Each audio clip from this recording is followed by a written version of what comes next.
नमस्कार मित्रांनो, मी रवी आणि तुम्ही पाहत आहात रवीज करिअर अड्डा. कृषी सेवक भरती 2024 ते 2025 संदर्भात एक महत्त्वाची अपडेट आली आहे.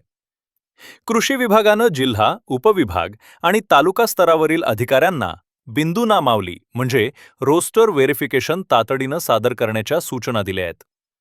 या बिंदू नामावलीवरून प्रवर्गनिहाय किती जागा असतील याचा अंतिम निर्णय होणार आहे. ही बिंदू नामावली छत्रपती संभाजीनगर येथील कार्यालयात 30 डिसेंबर 2025 पर्यंत जमा करणं बंधनकारक आहे. हे झाल्यावर पुढील टप्पे सुरू होतील.